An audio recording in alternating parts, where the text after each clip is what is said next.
నమస్తే, welcome to education plus. BSc agriculture course అనగానే ముందుగా మనకు గుర్తుకొచ్చేది మన దేశం ఎడ్యుకేషనల్ సర్వీసెస్ ప్రైవేట్ లిమిటెడ్.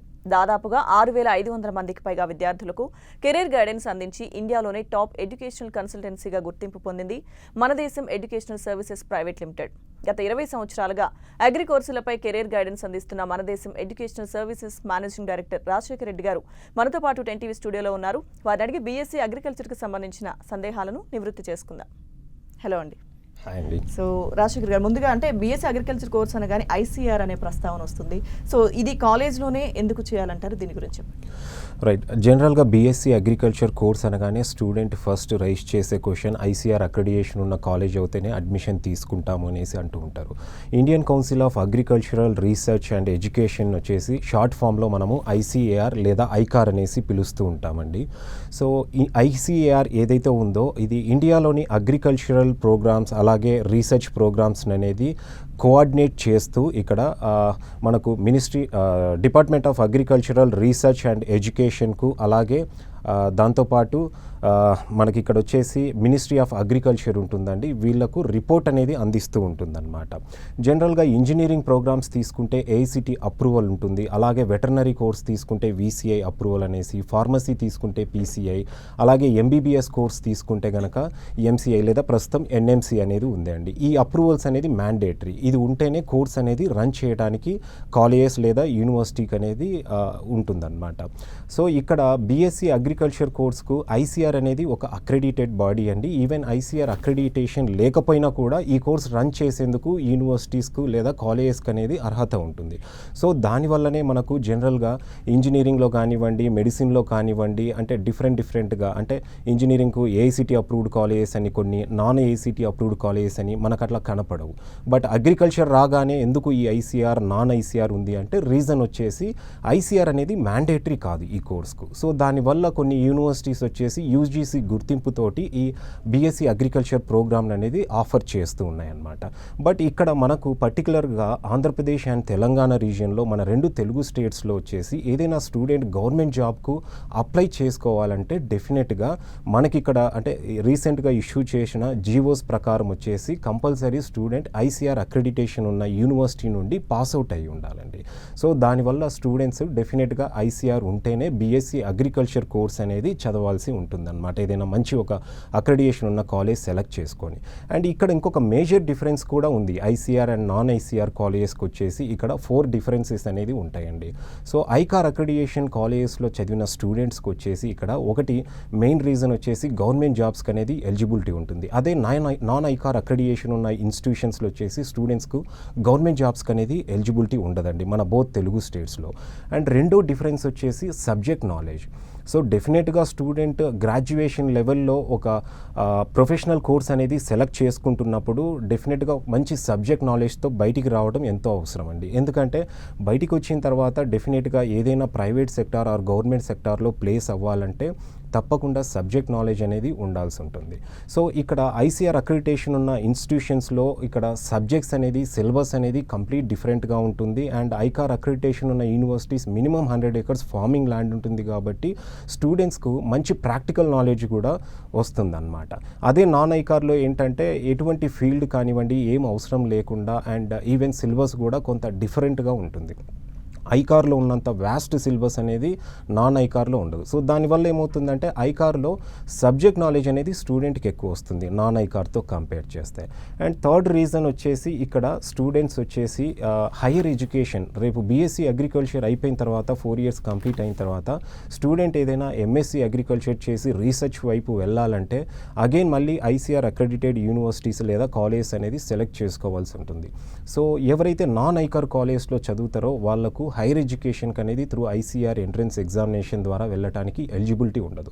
అదే ఐకార్ అక్రెడిటెడ్ యూనివర్సిటీస్ నుండి పాస్అవుట్ అయిన స్టూడెంట్స్ అయితే కనుక ఐసీఆర్ పీజీ ఎగ్జామ్ అనేది రాసుకొని వాళ్ళు ఫర్దర్గా హైయర్ ఎడ్యుకేషన్ చేసుకోవడానికి కూడా ఎలిజిబిలిటీ ఉంటుంది. దాంతోపాటు ఇంకొక 4th ఇక్కడ major advantage for ICR students వచ్చేసి ప్రైవేట్ జాబ్స్లో కూడా ఆల్మోస్ట్ చాలా వరకు మనకు ఇండియాలో ఉన్న ప్రైవేట్ కంపెనీస్ అన్నీ కూడా ఈ మధ్య కాలంలో ఎక్కువగా ఐసీఆర్ అక్రెడిటేషన్ పొందిన యూనివర్సిటీస్ నుండి వచ్చిన స్టూడెంట్స్కే ఎక్కువ ప్రియారిటీ ఇస్తున్నారు.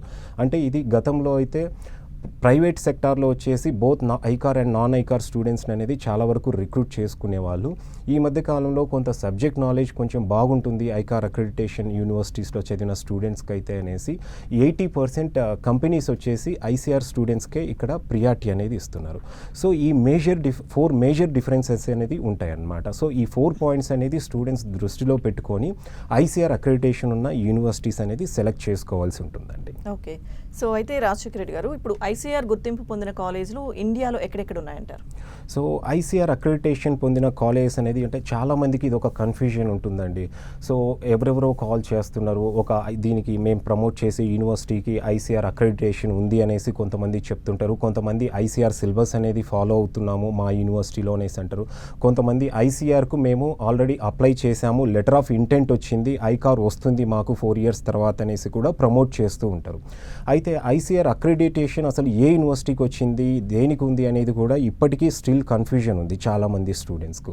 సో స్టూడెంట్స్ ఇక్కడ చెక్ చేయాల్సింది ఏంటంటే అఫీషియల్గా ఏ యూనివర్సిటీకి ఐకార్ అక్రిడిటేషన్ ఉంది అనేది తెలుసుకోవడం చాలా ఈజీ అండి. జనరల్గా చాలామంది ఏం చేస్తారంటే జస్ట్ గూగుల్లోకి వెళ్ళేసి ఐకార్ అక్రిడిటేట్ యూనివర్సిటీస్ ఇన్ ఇండియా అని సెర్చ్ చేస్తుంటారు. సో ఎన్నో థర్డ్ పార్టీ వెబ్సైట్స్ ఉంటాయి, వాళ్ళు కొంత ఇన్ఫర్మేషన్ డిఫరెంట్ సోర్సెస్ నుండి గ్యాదర్ చేసి ఏదో అంటే ఒక 50% కొన్ని జెన్యూన్గా ఉంటే కొన్ని 50% వచ్చేసి ఇన్ఫర్మేషన్ ఏదో బ్లైండ్గా అక్కడ పోస్ట్ చేసి కూడా ఉంటారు, పబ్లిష్ చేసి ఉంటారు. సో స్టూడెంట్ ఏంటంటే ఐసీఆర్ అఫీషియల్ వెబ్సైట్కి వెళ్ళి ICAR.org.in అనేది ఐకార్ అఫీషియల్ వెబ్సైట్ అండి. ఐసీఆర్ అఫీషియల్ వెబ్సైట్కి వెళ్ళి చెక్ చేసుకోవాల్సి ఉంటుందండి.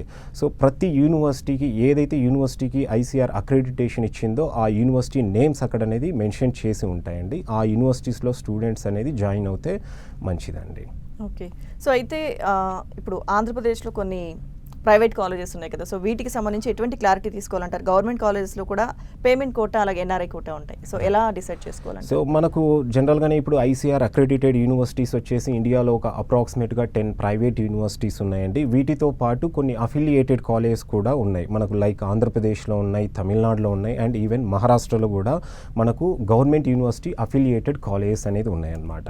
ఆంధ్రప్రదేశ్ రీజియన్లో వచ్చేసి మనకు 5 గవర్నమెంట్ కాలేజెస్తో పాటు 6 ప్రైవేట్ ఇన్స్టిట్యూషన్స్ అనేది ఉన్నాయన్నమాట. NG Ranga Agricultural University affiliated college.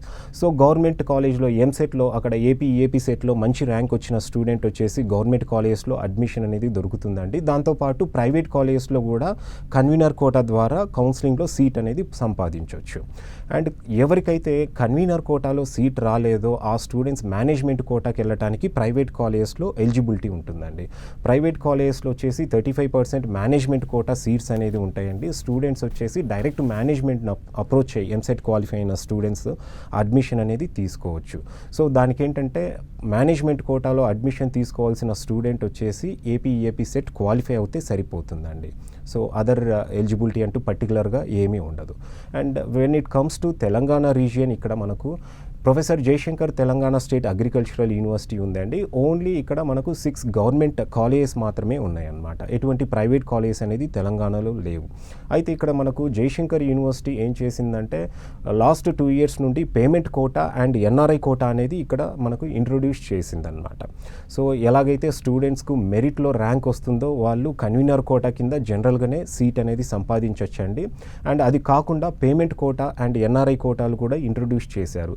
So స్టూడెంట్స్కి ఎవరికైతే ఇంట్రెస్ట్ ఉందో ఇక్కడ మన గవర్నమెంట్ కాలేజెస్లో పేమెంట్ కోటా ద్వారా అడ్మిషన్ తీసుకోవాలంటే అగైన్ ఇక్కడ టీఎస్ ఎంసెట్లో మెరిట్ ర్యాంక్ ఉండాలండి.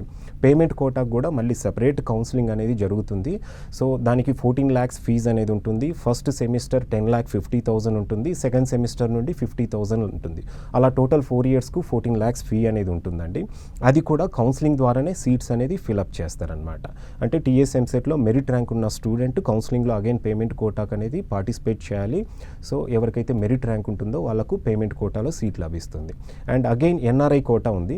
ఎన్ఆర్ఐ కోటా అనేది ఈ టీఎస్ ఎంసెట్తో ఎటువంటి సంబంధం లేకుండా స్టూడెంట్స్ డైరెక్ట్గా యూనివర్సిటీని అప్రోచ్ అయ్యి ఎన్ఆర్ఐ కోటాలో సీట్ అనేది రిజర్వ్ చేసుకోవచ్చండి.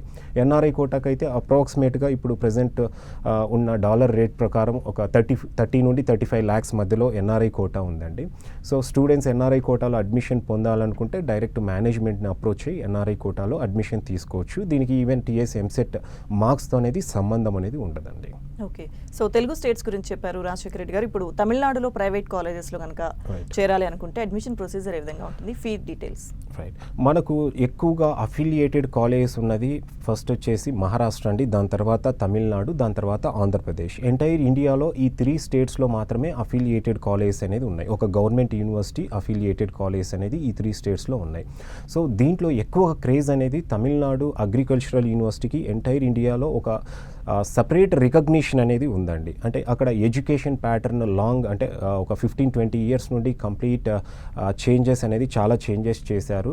And Tamil Nadu agricultural University affiliated colleges వచ్చేసి ఆల్మోస్ట్ 26 ప్రైవేట్ కాలేజెస్ అనేది ఉన్నాయి తమిళనాడు రీజియన్లో. వీటన్నిటికి కూడా ఎవ్రీ ఇయర్ వచ్చేసి తమిళనాడు అగ్రికల్చరల్ యూనివర్సిటీ ఒక నోటిఫికేషన్ రిలీజ్ చేస్తుంది. ఆ నోటిఫికేషన్ రిలీజ్ చేసిన టైంలో స్టూడెంట్స్ వచ్చేసి ఆన్లైన్ ద్వారా అప్లై చేసుకోవాల్సి ఉంటుందండి. సో ఏ స్టూడెంట్ అయితే ఆన్లైన్లో అప్లై చేసుకుంటారో తమిళనాడు అగ్రికల్చరల్ యూనివర్సిటీకి, ఆ స్టూడెంట్ అక్కడున్న ప్రైవేట్ కాలేజెస్లో అగైన్ 2 టైప్స్ ఉంటాయండి. మైనార్టీ కాలేజెస్ ఉంటాయి, నాన్ మైనార్టీ కాలేజెస్ ఉంటాయి.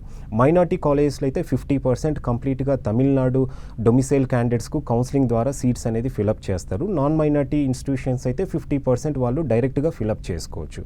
సో కొన్ని నాన్ మైనార్టీ ఇన్స్టిట్యూషన్స్ ఉన్నాయి, వాటిల్లో 50% మేనేజ్మెంట్ కోటా కింద ఫిలప్ చేస్తారండి సీట్స్ అనేది. అండ్ ఏవైతే నాన్ మైనార్టీ ఉన్నాయో నాన్ మైనార్టీలో వచ్చేసి ఇక్కడ 35% మాత్రమే మేనేజ్మెంట్ కోటా అనేది ఉంటాయి అన్నమాట. సో స్టూడెంట్స్ తమిళనాడులోని ప్రైవేట్ ఇన్స్టిట్యూషన్స్లో అడ్మిషన్ తీసుకోవాలంటే కనుక డైరెక్ట్గా ఇన్స్టిట్యూషన్స్ అనేది అప్రోచ్ అయ్యి అక్కడ వాళ్ళు ఈ మేనేజ్మెంట్ కోటాలో అడ్మిషన్ అనేది తీసుకోవచ్చు. బట్ అగైన్ దానికి TNAU తమిళనాడు అగ్రికల్చరల్ యూనివర్సిటీకి ఆన్లైన్లో అప్లై చేసుకోవాల్సి ఉంటుందండి. ఫీ స్ట్రక్చర్ వచ్చేసి కొన్ని కాలేజెస్లో 2 lakhs అనేది ఉంటుందండి. అక్కడ అన్నీ కూడా Tamil Nadu agricultural University affiliated college మొత్తం కూడా కంప్లీట్ రెసిడెన్షియల్ కాలేజెస్ అండి. మనకు ఆంధ్రప్రదేశ్లో తీసుకున్నా, మహారాష్ట్రలో తీసుకున్నా, ఈవెన్ ప్రైవేట్ యూనివర్సిటీస్లో తీసుకున్నా కూడా హాస్టల్ అనేది మ్యాండేటరీ కాదు. స్టూడెంట్ ఇన్ కేస్ ఉండాలనుకుంటే బయట నుండి అయినా అప్ అండ్ డౌన్ చేయొచ్చు. బట్ ఇక్కడ తమిళనాడు అగ్రికల్చరల్ యూనివర్సిటీ వచ్చేసి కంపల్సరీ స్టూడెంట్ అనేది క్యాంపస్ హాస్టల్లో అనేది ఉండాలండి. రెసిడెన్షియల్ కాలేజెస్ ఇవన్నీ కూడా. So including hostel, examination fees, field fee, lab fee ఇట్లాంటివి అన్నీ కలిపి కూడా మినిమం అనేది 2 lakhs నుండి స్టార్ట్ అవుతుంది అండి. కాలేజ్ బట్టి 3 lakhs వరకు కూడా ఇయర్లీ ఫీజెస్ అనేది తమిళనాడులో ఉన్నాయండి. ఓకే. సో అయితే మహారాష్ట్ర విషయానికి వస్తే కనుక మహారాష్ట్రలో ఎలిజిబిలిటీ, అలాగే అడ్మిషన్ ప్రొసీజర్, అలాగే ఫీజ్ డీటెయిల్స్. రైట్. మనకు ఎక్కువగా ఎంటైర్ ఇండియాలో ప్రైవేట్ అగ్రికల్చరల్ కాలేజెస్ వచ్చేసి ఉండేదండి మహారాష్ట్రలో అండి. సో లాంగ్ బ్యాక్ నుండి లాస్ట్ ఒక 15-20 ఇయర్స్ నుండి స్టూడెంట్స్ వచ్చేసి మహారాష్ట్రలో ఎక్కువగా BSc అగ్రికల్చర్ కోర్స్కి అనేది వెళ్తూ ఉన్నారండి. సో మహారాష్ట్రలో ఇప్పుడు మనకు ఆల్మోస్ట్ 76 ప్రైవేట్ కాలేజెస్ అనేది ఉన్నాయి. సో ఒక్కొక్క కాలేజ్లో 80% వచ్చేసి కన్వీనర్ కోటాలో లోకల్ మహారాష్ట్ర స్టూడెంట్స్ ఉంటే డొమిసైల్ స్టూడెంట్స్ ఉంటే 20% మేనేజ్మెంట్ కోటా లేదా అదర్ స్టేట్ కోటా అంటామండి. సో అదర్ స్టేట్ స్టూడెంట్స్ వచ్చేసి 20% ప్రతి కాలేజ్లో ఉంటారు. అయితే ఇక్కడ మహారాష్ట్రలో అడ్మిషన్ తీసుకోవాలంటే స్టూడెంట్ డెఫినెట్గా మనకి ఇక్కడ ఎలాగైతే ఎంసెట్ అనేసి అగ్రికల్చర్కు ఒక ఎంట్రన్స్ ఎగ్జామినేషన్ కండక్ట్ చేస్తారో మహారాష్ట్రలో కూడా MST సెట్ అనేసి ఒక ఎంట్రన్స్ ఎగ్జామినేషన్ అనేది కండక్ట్ చేస్తారండి. సో ఆ MST సెట్ ఎంట్రన్స్ ఎగ్జామినేషన్ కానీ లేదా నీట్ ఎగ్జామినేషన్ ఏదైతే ఎగ్జామినేషన్ మనకి ఇక్కడ MBBSకు అలాగే BHMS, BAMS, డెంటల్ ఇలాంటి ప్రోగ్రామ్స్కు మనము నీట్ ఎగ్జామినేషన్ కండక్ట్ చేస్తున్నారో ఆ ఎగ్జామినేషన్ అయినా అంటే MST సెట్ కానీ నీట్ కానీ ఈ 2 ఎంట్రన్స్ ఎగ్జామినేషన్స్లో స్టూడెంట్ ఏదో ఒకటి కంపల్సరీ అటెంప్ట్ చేసి ఉండాలండి. అంటే క్వాలిఫై అవ్వకపోయినా నీట్లో జస్ట్ అటెంప్ట్ చేసి ఉంటే సరిపోతుంది.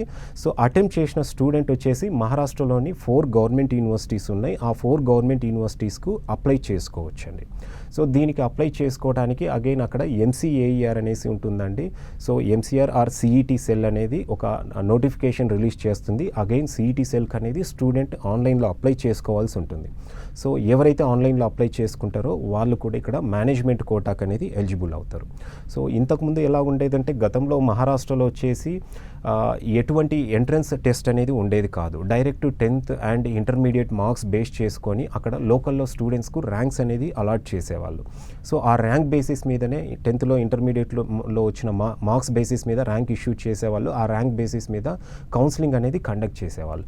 అయితే ఇప్పుడు MST సెట్ అనేది ఎంట్రన్స్ ఎగ్జామినేషన్ లాస్ట్ 2 years నుండి కండక్ట్ చేస్తున్నారండి. సో MST సెట్ రాసిన స్టూడెంట్స్ అలాగే నీట్ ఎగ్జామ్ ఎవరైతే రాసి ఉంటారో ఆ 2 ఎంట్రన్స్ ఎగ్జామినేషన్స్లో వచ్చిన స్కోర్స్ని అనేది కన్సిడర్ చేసుకుంటారు. దాంతోపాటు ఇంటర్మీడియట్ మార్క్స్ కూడా వెయిటేజ్ అనేది ఉంటుంది. ఇవన్నీ చేసి ర్యాంక్ అనేది ఇష్యూ చేస్తారండి. సో దాంట్లో వచ్చిన ర్యాంక్ ప్రకారము ఈవెన్ అదర్ స్టేట్ స్టూడెంట్స్కి కూడా కౌన్సిలింగ్లో ఒక 5% సీట్స్ అనేది గవర్నమెంట్ కాలేజ్లో ఉంటాయి. సో ఎవరికైతే మెరిట్ ర్యాంక్ ఉంటుందో వాళ్ళు గవర్నమెంట్ యూనివర్సిటీస్ అండ్ కాలేజెస్లో కూడా అడ్మిషన్ అనేది పొందొచ్చు. ఒకవేళ మెరిట్ ర్యాంక్ లేని వాళ్ళు వచ్చేసి ఆ అప్లికేషన్ బేస్ చేసుకొని డైరెక్ట్గా మేనేజ్మెంట్ కోటాలో కూడా అడ్మిషన్ పొందొచ్చండి. సో మహారాష్ట్రలో జనరల్గా ఫీజెస్ అనేది 3.5 lakh అనేది ట్యూషన్ ఫీజు ఉంటుందండి 4 yearsకు. 3.5 lakh నుండి కాలేజ్ బట్టి 10 lakhs వరకు కూడా ఫీజెస్ అనేది ఉన్నాయి. సో కొన్ని కాలేజెస్లో మంచి ఇన్ఫ్రాస్ట్రక్చర్ ఉంటుంది, అలాగే ఓల్డ్ కాలేజెస్ ఉంటాయి, అక్కడ ఫెసిలిటీస్ కూడా బాగుంటాయి. అట్లాంటి కాలేజెస్లో జనరల్గానే ఫీజు అనేది ఎక్కువగా ఉంటుందండి. సో స్టార్టింగ్ ఫీజు వచ్చేసి 3.5 lakh ఉంటుంది. ఒక ఐకార్ అక్రెడిటేషన్ ఉన్న కాలేజ్లో 3.5 lakh నుండి 10 lakhs మధ్యలో ఫీజెస్ అనేది ఉంటాయండి మహారాష్ట్రలో. ఓకే. సో ఇప్పుడు అలాగే తమిళనాడు అలాగే మహారాష్ట్రలో ఎడ్యుకేషన్ ఇంకా హాస్టల్ ఫెసిలిటీస్ ఏ విధంగా ఉంటాయి రెండు స్టేట్స్లో? సో జనరల్గానే ఇప్పుడు మనం ఒక స్టేట్ దాటి ఇంకొక స్టేట్కి వెళ్తున్నప్పుడు అక్కడ అంటే కాలేజెస్ ఎక్కడ ఉన్నాయి, వాటిలో ఇన్ఫ్రాస్ట్రక్చర్ ఎలా ఉంటుంది, ఇదనేది కొంచెం స్టూడెంట్స్ ఫైండ్ అవుట్ చేయాలన్నా కొంచెం టఫ్ అండి. ఎందుకంటే ఇంజనీరింగ్ ప్రోగ్రామ్స్ అనుకోండి, ఆల్మోస్ట్ ఇంజనీరింగ్ కాలేజెస్ అన్నీ కూడా సిటీలోనే ఒక టౌన్ లెవెల్లోనే ఉంటాయి. బట్ అగ్రికల్చర్ కాలేజ్ విషయానికి వస్తే చాలా వరకు అగ్రికల్చర్ కాలేజెస్ అనేది 100 acres ఫార్మింగ్ ల్యాండ్లో ఉండాలి కాబట్టి ఎక్కడో రూరల్ ఏరియాస్లో ఉంటాయి. సో అక్కడ అంటే డిస్టెన్స్ అక్కడికి రీచ్ అవుట్ అవ్వాలంటే ఎలా రీచ్ అవుట్ అవ్వాలి, అండ్ అగైన్ అక్కడ ఇన్ఫ్రాస్ట్రక్చర్ ఎలా ఉంది అంటే చాలా వరకు అగ్రికల్చర్ కాలేజెస్ వచ్చేసి ప్రాపర్గా వెబ్సైట్స్ కూడా ఎక్కువగా మెయింటైన్ చేయరు, ఎందుకంటే ఆ కోర్స్కున్న డిమాండ్ అలాంటిది. సో వితౌట్ ఎనీ ఇన్ఫర్మేషన్ కూడా స్టూడెంట్స్ ఏదో ఒక విధంగా డైరెక్ట్గా రీచ్ అయ్యి అడ్మిషన్స్ తీసుకుంటూ ఉంటారు. అందుకనేసి వాళ్ళు ఎటువంటి అంటే వెబ్సైట్లు మెయింటైన్ చేయడం కానివ్వండి ఇట్లాంటిది అవకాశం లేకుండా పోయిందనమాట. సో స్టూడెంట్స్ అక్కడ ఎలాంటి ఇన్ఫ్రాస్ట్రక్చర్ ఉంటుంది, ఏంటి ఏ విధంగా ఎడ్యుకేషన్ ఉంటుందనేది తెలుసుకోవడానికి కొంచెం డిఫికల్టీగా అయితే ఉంటుందండి. సో దీనికి ఏంటంటే ప్రాపర్ కన్సల్టెంట్స్ అనేది స్టూడెంట్ అప్రోచ్ అవ్వవలసి ఉంటుంది తమిళనాడు అండ్ మహారాష్ట్ర రీజియన్లో. పర్టికులర్గా మహారాష్ట్ర విషయానికి వస్తే చాలా వరకు అంటే 76 ప్రైవేట్ ఇన్స్టిట్యూషన్స్ ఉన్నప్పటికీ ఇంచుమించు 80% కాలేజెస్లో ఇప్పటికి కూడా ప్రాపర్ ఇన్ఫ్రాస్ట్రక్చర్ అనేది లేదండి. అండ్ ఈవెన్ కమ్యూనికేషన్ ప్రాబ్లం కూడా ఎక్కువ ఉంది, ఎందుకంటే 80% స్టూడెంట్స్ వచ్చేసి మహారాష్ట్ర లోకల్ క్యాండిడేట్స్. దానివల్ల ఎక్కువగా అక్కడి స్టూడెంట్స్కి అర్థమవటానికి మరాఠీ అనేది యూస్ చేస్తూ ఉంటారు. అంటే ప్రోగ్రామ్ ఎంత ఇంగ్లీష్లో ఉన్నప్పటికీ కూడా అక్కడ లోకల్ స్టూడెంట్స్కి కూడా అర్థం కావాలి కాబట్టి ఎక్కువగా మరాఠీ యూస్ చేస్తారు. అయితే ఒక 20% అంటే కొన్ని కాలేజెస్ ఉన్నాయండి, 20% కాలేజెస్, వాటిల్లో ఎక్కువగా వాళ్ళు వచ్చేసి టీచింగ్ మెథడాలజీ అనేది ఎక్కువగా కూడా అంటే కొంత డిఫరెంట్గా ఫాలో అవుతూ ఉంటారు. అండ్ ఇంగ్లీష్లో టీచింగ్ అనేది ఉంటుంది. అండ్ ఓల్డ్ కాలేజెస్ కావడం వల్ల కొంతవరకు ఇన్ఫ్రాస్ట్రక్చర్ కూడా బాగుంటుందండి. సో స్టూడెంట్ డెఫినెట్గా ఒక రైట్ కన్సల్టెంట్ అనేది వాళ్ళు సెలెక్ట్ చేసుకొని ఒక బెటర్ కాలేజ్ అనేది ఆప్ట్ చేసుకోవాల్సి ఉంటుందండి ఇక్కడ. ఓకే. సో ఏదైతే రాజశేఖర్ గారు తమిళనాడు అలాగే ఇది ఇప్పుడు మీరు చెప్పినట్టుగా మహారాష్ట్ర ఈ రెండు స్టేట్స్లో చదివిన స్టూడెంట్స్ ఇక్కడ తెలుగు స్టేట్స్లో గవర్నమెంట్ జాబ్కి వాళ్ళు అర్హులు అంటారా? రైట్. చాలామంది అనుకుంటుంటారండి ఇతర స్టేట్స్కి వెళ్ళి బీఎస్సీ అగ్రికల్చర్ కోర్స్ చదివేసి వస్తే ఇక్కడ మనం గవర్నమెంట్ జాబ్స్కి ఎలిజిబిలిటీ ఉంటుందా లేదా అనేసి అనుకుంటూ ఉంటారు. అయితే అది ఐసీఆర్ అక్రిడిటేషన్ ఉన్న ఏ కాలేజ్ అయినా అలాగే లేదంటే మహారాష్ట్ర, తమిళనాడు లేదా ఆంధ్రప్రదేశ్ రీజియన్లో ఉన్న అఫిలియేటెడ్ కాలేజెస్లో చదివొచ్చిన స్టూడెంట్స్ ఎవరైతే ఉంటారో వాళ్ళు ఇక్కడ మన తెలుగు స్టేట్స్లో ప్రతి గవర్నమెంట్ జాబ్కి అనేది ఎలిజిబుల్ అవుతారండి. సో ఇప్పుడు మనం 15 to 20 years నుండి మహారాష్ట్రకి ఎంతోమంది స్టూడెంట్స్ వెళ్తున్నారండి. అక్కడ 4 గవర్నమెంట్ యూనివర్సిటీస్ కింద అఫిలియేటెడ్ కాలేజ్ ఒక 76 కాలేజెస్ ఉన్నాయి. ఈ కాలేజ్లో చదివొచ్చిన స్టూడెంట్స్ ఆల్రెడీ మనకి ఇక్కడ చాలామంది అగ్రికల్చర్ ఆఫీసర్ లాంటి పోస్ట్ అవ్వచ్చు, ఈవెన్ అగ్రికల్చర్ ఎక్స్టెన్షన్ ఆఫీసర్, అలాగే బ్యాంకింగ్ సెక్టార్లో కూడా ఎంతోమంది అక్కడ చదివేసి వచ్చి ఇక్కడ జాబ్స్ అనేది చేస్తూ ఉన్నారండి. సో మహారాష్ట్రలో ఈవెన్ తమిళనాడులో చదివొచ్చిన స్టూడెంట్స్ అంటే అఫిలియేటెడ్ కాలేజ్లో చదివొచ్చిన స్టూడెంట్స్ కూడా ఇక్కడ ప్రతి గవర్నమెంట్ జాబ్కి అనేది ఎలిజిబుల్ అవుతారండి. ఓకే. సో అయితే ఇప్పుడు కొత్తగా వచ్చిన ప్రైవేట్ యూనివర్సిటీస్కి అలాగే తమిళనాడు, మహారాష్ట్ర ఇప్పటివరకు మనం మాట్లాడుకున్నాం. వీటిలో మీరు చెప్పినట్టుగా గవర్నమెంట్ యూనివర్సిటీ అఫిలియేటెడ్ కాలేజెస్కు ఇన్ఫ్రాస్ట్రక్చర్ పరంగా కానీ మిగతా ఫీజు పరంగా కానీ ఎటువంటి డిఫరెన్స్ ఉంటుందండి? సో డెఫినెట్గా అండి ఇప్పుడు మహారాష్ట్రలో ఉన్నవి చాలా వరకు ఓల్డ్ ఇన్స్టిట్యూషన్స్ ఉన్నాయి. తమిళనాడులో కూడా 2012 తర్వాత నుండి చాలా ప్రైవేట్ కాలేజెస్ అనేది వచ్చాయి. ఇవన్నీ కూడా ఒక గవర్నమెంట్ యూనివర్సిటీ కింద అఫిలియేటెడ్ కాలేజెస్. వీటితో పాటు రీసెంట్గా ఒక 3-4 years నుండి ప్రైవేట్ యూనివర్సిటీస్ కూడా ఇండియాలో ఒక 10+ ప్రైవేట్ యూనివర్సిటీస్కు ఐకార్ అక్రెడిటేషన్ అనేది వచ్చింది. సో జనరల్గానే ఓల్డ్ ఇన్స్టిట్యూషన్స్ ఏవైతే ఉన్నాయో వాటిల్లో డెఫినెట్గా ఏంటంటే మంచి ఇన్ఫ్రాస్ట్రక్చర్ అనేది ఉంటుందండి. ఎందుకంటే లాంగ్ బ్యాక్ నుండి రన్ అవుతున్నారు కాబట్టి వాటిలో సైడ్లో మంచి ఇన్ఫ్రాస్ట్రక్చర్ ఉంటారు అండ్ ఫ్యాకల్టీ కూడా బాగా ఎస్టాబ్లిష్ అయి ఉంటారు. కొత్తగా అక్రెడియేషన్ వచ్చిన 1 or 2 ఇయర్స్ బిఫోర్ అక్రెడియేషన్ వచ్చిన యూనివర్సిటీస్లో డెఫినెట్గా ఏంటంటే ఇప్పుడిప్పుడే అక్రెడియేషన్ వచ్చింది కాబట్టి కొంతవరకు వాళ్ళు ఇన్ఫ్రాస్ట్రక్చర్ బిల్డ్ చేసుకోవడానికైనా టీమ్ బిల్డ్ చేసుకోవడానికి కొంత టైం అయితే పడుతుందండి. సో రెండిటికి డిఫరెన్స్ అంటే ఇప్పుడు ఈవెన్ కొన్ని ప్రైవేట్ యూనివర్సిటీస్ అయితే కనుక వితిన్ షార్ట్ స్పాన్లోనే 1 or 2 ఇయర్స్లోనే ప్రాపర్గా ఇన్ఫ్రాస్ట్రక్చర్ బిల్డ్ చేసుకొని కోర్స్ ఆఫర్ చేస్తూ ఉన్నాయి అన్నమాట కొన్ని యూనివర్సిటీస్ వచ్చేసి. సో మహారాష్ట్రలో ఉన్న ఇంకొక అడ్వాంటేజ్ ఏంటంటే మహారాష్ట్ర తమిళనాడులో ఉన్న ప్రైవేట్ కాలేజెస్లో ఇవన్నీ కూడా ఒక గవర్నమెంట్ యూనివర్సిటీ కింద అఫిలియేటెడ్ కాలేజెస్. డెఫినెట్గా గవర్నమెంట్ యూనివర్సిటీకి ప్రైవేట్ యూనివర్సిటీకి చాలా డిఫరెన్స్ అనేది ఉంటుందండి. సో గవర్నమెంట్ యూనివర్సిటీ అన్నప్పుడు డెఫినెట్గా గ్లోబల్ రికగ్నిషన్ అనేది ఉంటుంది ఆ డిగ్రీకి అనేది. సో స్టూడెంట్స్ రేపు ఏదైనా హైయర్ ఎడ్యుకేషన్ పర్పస్ ఇంకొక కంట్రీకి వెళ్ళి చదవాలన్నా కూడా వాళ్ళు ఈజీగా అడ్మిషన్ అనేది పొందొచ్చు అనమాట. ఈవెన్ ప్రైవేట్ యూనివర్సిటీస్ కూడా ఆ ఆప్షన్ ఉంటుంది కానీ బట్ ఇక్కడ ఇన్ఫ్రాస్ట్రక్చర్ కావచ్చు, ఎడ్యుకేషన్ క్వాలిటీ అవ్వచ్చు, గవర్నమెంట్ యూనివర్సిటీస్లో ఉన్న ఇదనేది ఇక్కడ ప్రైవేట్ యూనివర్సిటీస్లో కొంతవరకు తక్కువ ఉంటుందనే చెప్పచ్చండి. ఓకే. సో అయితే 2 years డిప్లొమా కంప్లీట్ చేసిన వాళ్ళు బీఎస్సీ అగ్రికల్చర్ తీసుకోవచ్చా? సో వాళ్ళకి ఎటువంటి డౌట్స్ ఉంటాయి? రైట్. ఇప్పుడు ఇంటర్మీడియట్తో పాటు కొంతమంది 10th తర్వాత 2 years డిప్లొమా ఇన్ అగ్రికల్చర్ అనేసి సీడ్ టెక్నాలజీ ఇట్లాంటి కోర్సెస్ చేసిన స్టూడెంట్స్ కూడా ఉంటారండి. సో ఈ స్టూడెంట్ కూడా మనకు బీఎస్సీ అగ్రికల్చర్ ఫర్దర్గా పర్స్యూ చేయొచ్చు. మన తెలుగు స్టేట్స్లో అయితే అగ్రిసెట్ ఎంట్రన్స్ ఎగ్జామినేషన్ ఉంటుందండి. అగ్రిసెట్లో ఉన్న మెరిట్ ర్యాంక్ ప్రకారము సీట్స్ అనేది అలాట్ చేస్తారనమాట. ఎలాగైతే ఇంటర్మీడియట్ కంప్లీట్ అయిన స్టూడెంట్స్కి ఎంసెట్ ఉంటుందో diploma in agriculture, organic farming లేదా సీడ్ టెక్నాలజీ ఈ కోర్సెస్ కంప్లీట్ చేసిన స్టూడెంట్స్కి వచ్చేసి అగ్రిసెట్ అని ఒక ఎంట్రన్స్ ఎగ్జామినేషన్ ఉంటుందన్నమాట. సో స్టూడెంట్స్కి ఆ ఎంట్రన్స్లో మెరిట్ వస్తే కనుక ఇక్కడ మన తెలుగు స్టేట్స్లో వాళ్ళు అడ్మిషన్ అనేది పొందొచ్చు. లేకుంటే కనుక స్టూడెంట్స్ వచ్చేసి అదర్ స్టేట్స్కి అనేది వెళ్ళాల్సి ఉంటుందండి అగైన్. సో అదర్ స్టేట్స్లో అంటే మనకు మహారాష్ట్రలో కాలేజెస్ ఉన్నాయి, తమిళనాడులో కాలేజెస్ ఉన్నాయి, కొన్ని ప్రైవేట్ యూనివర్సిటీస్ కూడా ఉన్నాయి. అయితే ఇక్కడ ఒక ప్రాబ్లం ఏంటంటే మన దగ్గర లాస్ట్ ఇయర్ వరకు వచ్చేసి ఈ డిప్లొమా ఇన్ అగ్రికల్చర్ కోర్స్ అనేది తెలుగు మీడియంలో ఉండేది. సో దానివల్ల తమిళనాడులో వచ్చేసి ఇక్కడ మన స్టేట్స్లో డిప్లొమా ఇన్ అగ్రికల్చర్ కంప్లీట్ చేసిన స్టూడెంట్స్ అనేది బీఎస్సీ అగ్రికల్చర్కు యాక్సెప్ట్ చేయట్లేదండి. సో ఎలిజిబిలిటీ కింద ఈ కోర్స్ అనేది వాళ్ళు చేయట్లేదన్నమాట. అండ్ అగైన్ మహారాష్ట్ర రీజియన్కి వచ్చేసరికి కూడా అక్కడ కూడా మహారాష్ట్రలో కూడా డిప్లొమా ఇన్ అగ్రికల్చర్ స్టూడెంట్స్ అనేది ఈ లాంగ్వేజ్ ప్రాబ్లం వల్లనే అక్కడ కూడా యాక్సెప్ట్ చేయట్లేదు. ఎలిజిబిలిటీలో ఓన్లీ ఇంటర్మీడియట్, ఎంపీసీ లేదా బైపీసీ కంప్లీట్ చేసిన స్టూడెంట్స్కి మాత్రమే మహారాష్ట్రలో ఎలిజిబిలిటీ ఉంది. అండ్ ప్రైవేట్ యూనివర్సిటీస్ కూడా కొన్ని యూనివర్సిటీస్ వచ్చేసి డిప్లొమా స్టూడెంట్స్ను యాక్సెప్ట్ చేస్తున్నారు, కొన్ని యూనివర్సిటీస్ను తీసుకోవట్లేదు. అయితే మహారాష్ట్రలో వచ్చేసి ఈ మధ్యకాలంలో ఎక్కువ మంది స్టూడెంట్స్ వచ్చేసి డిప్లొమాతో పాటు ఓపెన్ ఇంటర్మీడియట్ కూడా చేస్తున్నారు. టీఎస్ఓఎస్ అవ్వచ్చు, ఆంధ్రప్రదేశ్ వాళ్ళైతే ఏపీఓఎస్ అవ్వచ్చు, ఇట్లా ఈ ఓపెన్ స్కూలింగ్ చేస్తున్నారనమాట. ఓపెన్ స్కూలింగ్ ద్వారా ఇంటర్మీడియట్ కంప్లీట్ చేసిన స్టూడెంట్స్ కూడా మహారాష్ట్రలో ఎలిజిబుల్ అవుతారండి.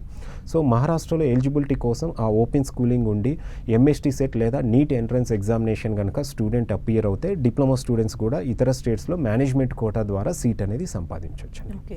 సో అయితే కెరీర్ గైడెన్స్లో భాగంగా రాజశేఖర రెడ్డి గారు స్టూడెంట్స్, పేరెంట్స్ చాలా మంది మీతో మాట్లాడుతుంటారు. జనరల్గా ఎటువంటి డౌట్స్ రేస్ చేస్తుంటారు వాళ్ళు? సో జనరల్గా వచ్చేసి స్టూడెంట్కు ఇక్కడ బీఎస్సీ అగ్రికల్చర్ కోర్స్ అనగానే చాలామంది కన్ఫ్యూజన్ ఏంటంటే ఒక్కొక్కరు ఒక్కొక్క ఫీజెస్ అనేది చెప్తున్నారు. నాన్ ఐకార్ అంటున్నారు, ఐకార్ అంటున్నారు. ఐకార్ కాలేజెస్ అయితే కనుక ఫీ అనేది ఎక్కువగా ఉంటుంది, నాన్ ఐకార్లో అయితే తక్కువ ఉంటుంది. సో నాన్ ఐకార్లో చదివితే రేపు జాబ్లకు ఇబ్బంది ఉండదా అనేసి ఇట్లా రకరకాల క్వశ్చన్స్ అనేది రైజ్ చేస్తూ ఉంటారండి. సో ఇక్కడ డెఫినెట్గా అయితే ఈ కోర్స్ సెలెక్ట్ చేసుకునే స్టూడెంట్ వచ్చేసి ఐసీఆర్ అక్రెడిటేషన్ ఉన్న యూనివర్సిటీ లేదా అట్లీస్ట్ ఒక government university affiliated, private affiliated college అయినా సెలెక్ట్ చేసుకోవాల్సి ఉంటుంది. సో ఫీజెస్ అయితే గతంలో చాలా తక్కువ ఇన్స్టిట్యూషన్స్ ఉండేటివి కాబట్టి ఫీజు అనేది చాలా ఎక్కువగా ఉండేది. ఆల్మోస్ట్ 2017-18 అకాడమిక్ ఇయర్ వరకు తీసుకుంటే 8 lakhs పైనే ఫీజు అనేది ఉండేది. హాస్టల్ అన్నీ కలిపి 10 lakhs పైన అయ్యేది. ఇప్పుడు ఎన్నో కాలేజెస్కి అనేది పర్మిషన్ వచ్చిందండి, కాలేజెస్ పెరిగాయి, యూనివర్సిటీస్ పెరిగాయి. సో ఇప్పుడున్న సిచ్యువేషన్ ఏంటంటే ఈవెన్ మనకు నాన్ ఐకార్ కాలేజ్లో ఎలాగైతే 4 lakhs 5 lakhs ఫీజు ఉందో ఈవెన్ ఐకార్ కాలేజ్లో కూడా 4 lakhs 5 lakhs బడ్జెట్లో కూడా మంచి ఇన్స్టిట్యూషన్స్ అనేది స్టూడెంట్స్కి దొరుకుతాయండి. సో స్టూడెంట్స్ డెఫినెట్గా ఇప్పుడు తక్కువ ఫీలో కూడా బీఎస్సీ అగ్రికల్చర్ ఐకార్ అక్రెడిటేషన్ ఉన్న కాలేజెస్లో చదివే అవకాశం అనేది ఉంది. దీంతోపాటు ఎటువంటి కాలేజ్ సెలెక్ట్ చేసుకోవాలనేది కూడా స్టూడెంట్ ఇక్కడ ఆలోచించాలండి. సో ఆబ్వియస్గా ఇప్పుడు తక్కువలో వస్తుంది అనేసి ఏది పడితే ఆ కాలేజ్ అనేది సెలెక్ట్ చేసుకోకూడదు. లేదు. డెఫినెట్గా ఏంటంటే అక్కడ మన తెలుగు స్టూడెంట్స్ ఎంతమంది ఉన్నారు, ట్రాన్స్పోర్టేషన్ ఏ విధంగా ఉంది, ఎందుకంటే 4 years వీళ్ళు అప్ అండ్ డౌన్ చేయడానికి కూడా అంటే ఎవ్రీ ఇయర్లో కనీసం 4-5 times వాళ్ళు ఇక్కడికి రావడానికి ట్రాన్స్పోర్టేషన్ ఫీజిబిలిటీ కూడా బాగుండాలి. అలాగే అక్కడ హాస్టల్ ఫెసిలిటీ డెఫినెట్గా ఒక స్టేట్ దాటి ఇంకొక స్టేట్కి వెళ్ళినప్పుడు ఫుడ్ కల్చర్ క్లైమేట్ డిఫరెంట్గానే ఉంటుంది. సో మన తెలుగు హాస్టల్స్ ఉన్న కాలేజెస్ ఏవైనా ఉన్నాయా, ఇట్లాంటివి ఇన్ఫ్రాస్ట్రక్చర్ ఏ విధంగా ఉంది, సో అట్లాంటివన్నీ కూడా వాళ్ళు చూసుకొని సెలెక్ట్ చేసుకోవాల్సి ఉంటుందండి. Okay, thank you so much Rajasekhar Reddy గారు. సో బీఎస్సీ అగ్రికల్చర్ సంబంధించి చాలా విషయాలు చెప్పారు. Thank you. Thank you. ఇది వాళ్ళ education plus. Keep watching 10 TV.